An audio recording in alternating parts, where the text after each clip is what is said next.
Something profound and unsettling has begun to manifest itself in the bowels of the United States, not in official speeches or carefully packaged economic analyses, but in the silent daily lives of millions of people struggling to exist in a country where the cost of living has become an almost insurmountable obstacle. In neighborhoods once celebrated as symbols of upward mobility and stability, scenes are multiplying that reveal an uncomfortable truth. Exhausted workers who endure long hours return not to the comfort of a home, but to cars parked on discreet streets, transformed into temporary shelter in the face of rents that have exceeded any logical limit. Meanwhile, illuminated shop windows and gleaming skyscrapers sustain an image of prosperity that contrasts violently with avenues marked by despair, indebtedness, and the growing feeling that the ideal of social mobility has irreversibly fragmented. The gap between the rhetoric of global power and the everyday fragility of American families exposes a country that tries to maintain its imposing posture while hiding, beneath the surface, an emotional, social, and financial deterioration that expands relentlessly. The cost of living, once an abstract concept, has transformed into a corrosive force that slowly devours entire communities, displacing families, destroying routines, and breaking ties that for decades sustained the so-called American dream. And as this contrast intensifies, so does the perception that something bigger is happening, something that hasn't been explained and perhaps shouldn't be revealed so easily. The question that arises, inevitable and urgent, is simple and disturbing. What is really behind this transformation that is advancing without warning, without control, and without return? Before we continue with the next revelations, please subscribe to the channel and leave a like. This strengthens this investigation and helps our work reach more people who also need to understand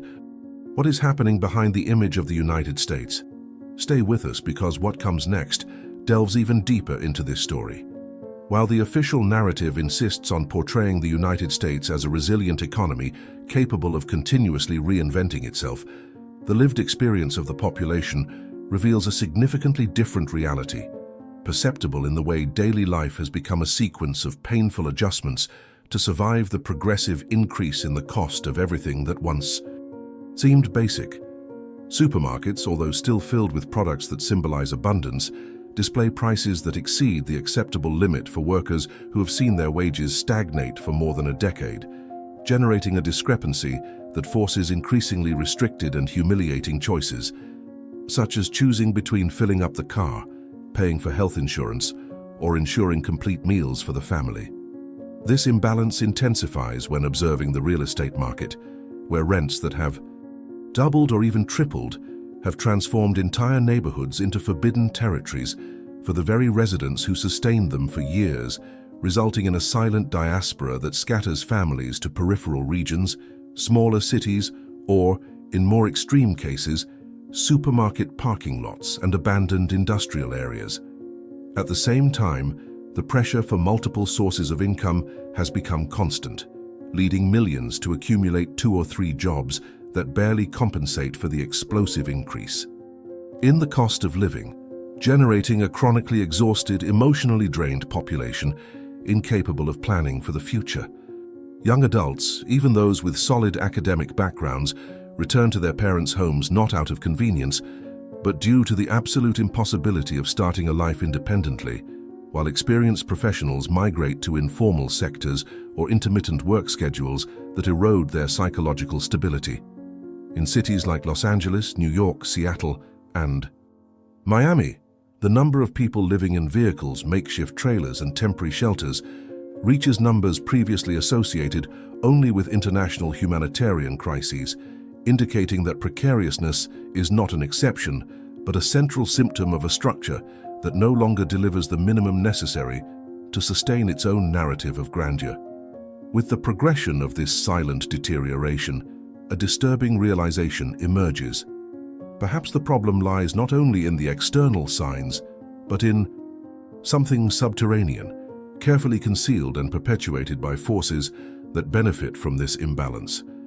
And faced with this picture that expands daily, the question that invites the viewer to reflect becomes inevitable. Who really benefits when the cost of living becomes unbearable? And who would prefer that things stay that way? Although the crisis is often attributed to superficial factors such as global inflation, political instability, or natural economic cycles, a deeper analysis reveals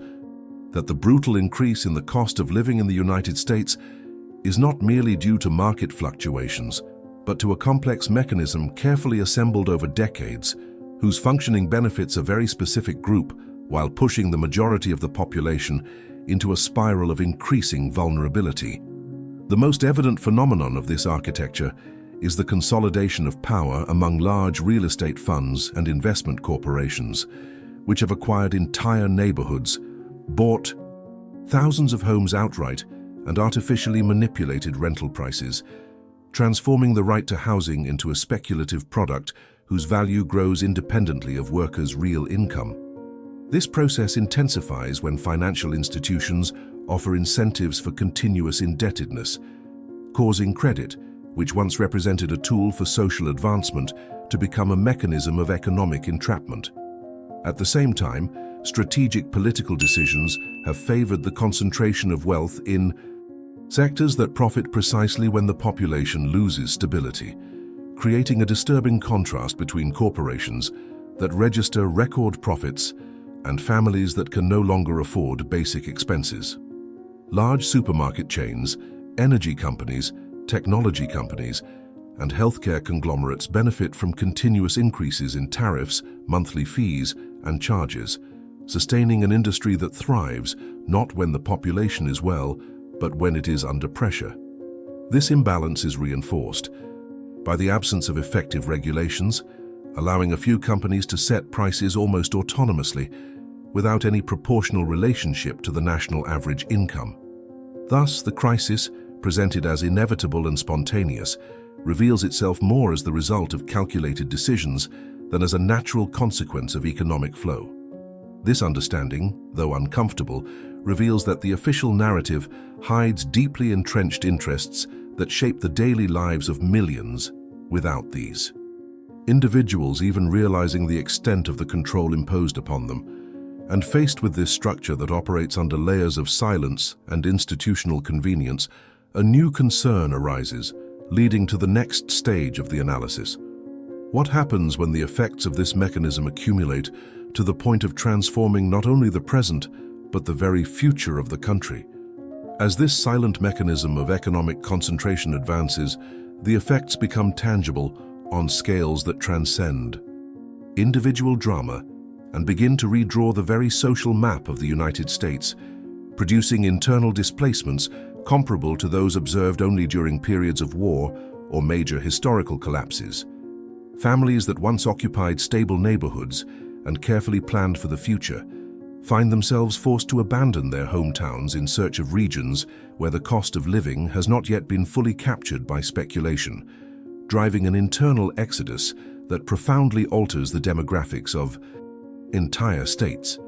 Traditionally, prosperous cities face drastic population reductions, while rural areas or smaller municipalities receive a wave of newcomers who move not by choice, but out of absolute necessity, creating unprecedented tensions in infrastructure, employment, and community cohesion. This involuntary movement triggers a cascade of economic consequences, evidenced by the closure of small businesses that depended on the constant presence of the local working class, now replaced by an irregular flow of temporary and financially vulnerable consumers.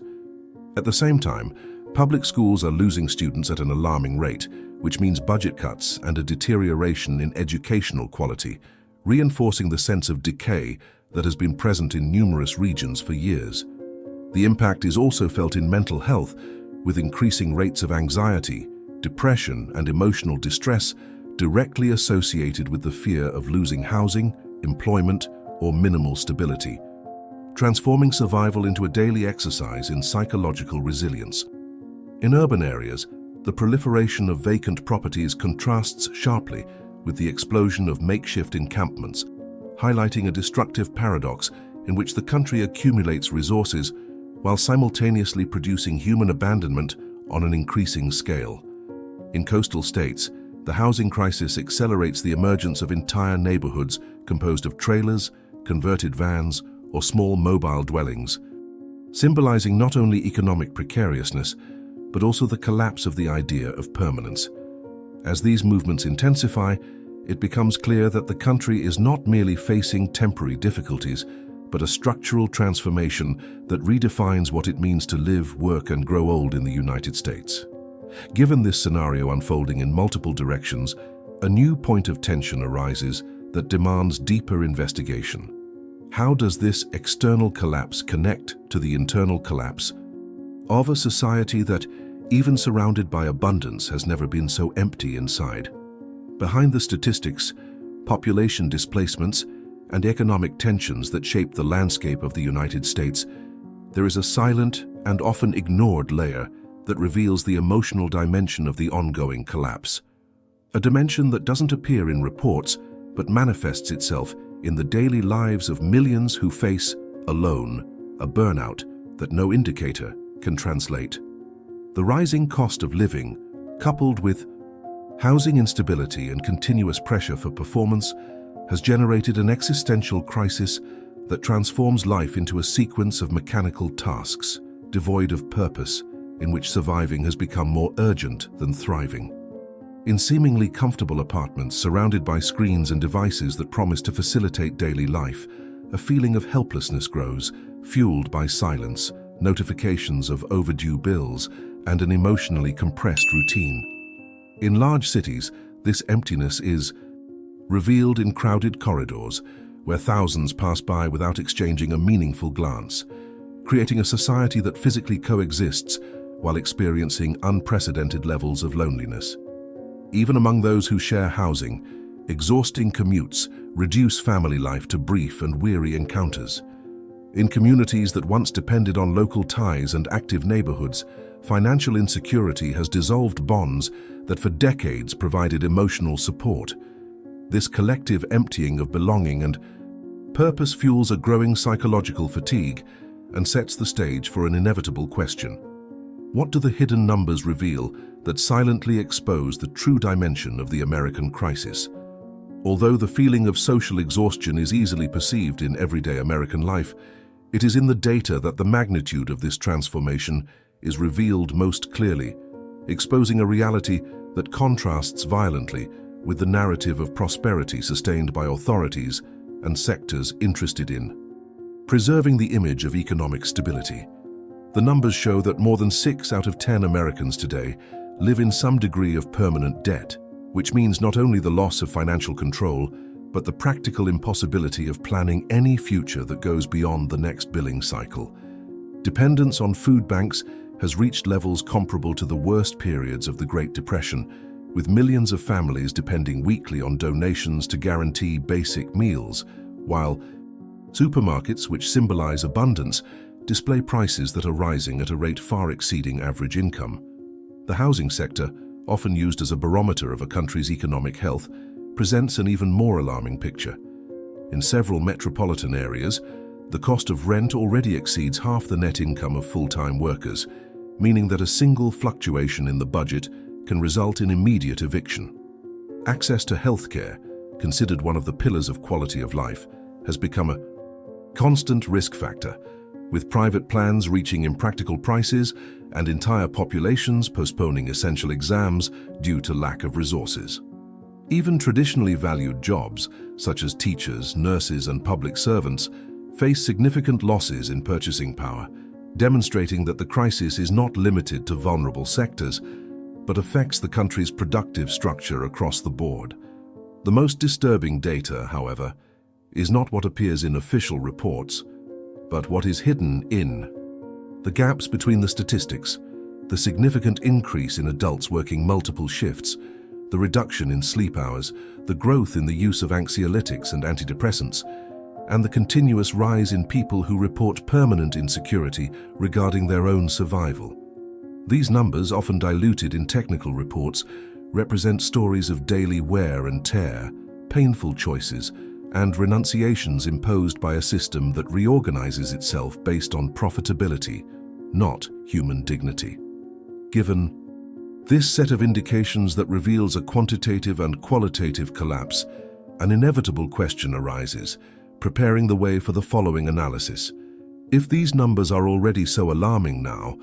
what do they silently foreshadow about the future that is approaching? When the numbers cease to be exceptions and begin to form a consistent pattern of deterioration, it becomes evident that the country is not merely facing a challenging phase, but a historical inflection point that redefines the very notion of stability.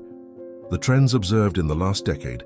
indicate that the continuous increase in the cost of living will not be mitigated by spontaneous corrections or market cycles, but tends to worsen as the economic structure moves away from any proportional link between income and need. The signs of this imbalance are already manifesting in the accelerated expansion of so-called zones of permanent vulnerability, areas where entire families live on the border between permanence and eviction, between employment and underemployment, between functional routine and emotional collapse. This scenario creates a population that, even when employed, remains constantly on the brink of instability, living under the pressure of a reality in which any unforeseen event can trigger irreversible losses. At the same time, the concentration of wealth in the hands of a few sectors increases the population's dependence on structures that do not prioritize collective well-being, establishing a model in which survival depends on multiple personal sacrifices,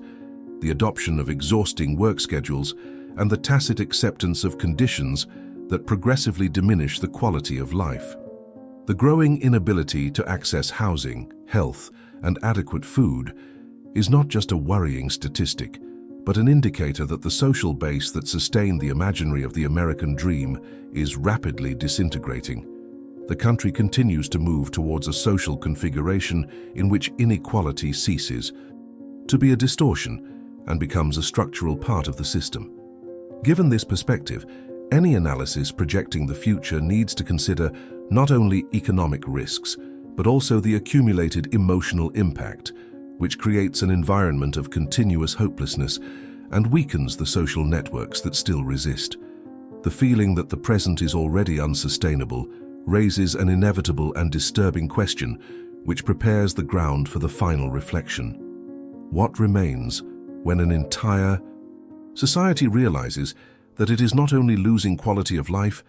but the very sense of belonging that has sustained it for generations? As all the layers of this narrative intertwine, it becomes impossible to ignore that the crisis the United States is going through can no longer be explained solely by economic fluctuations or political instability, as it manifests itself in a deeper and more silent way,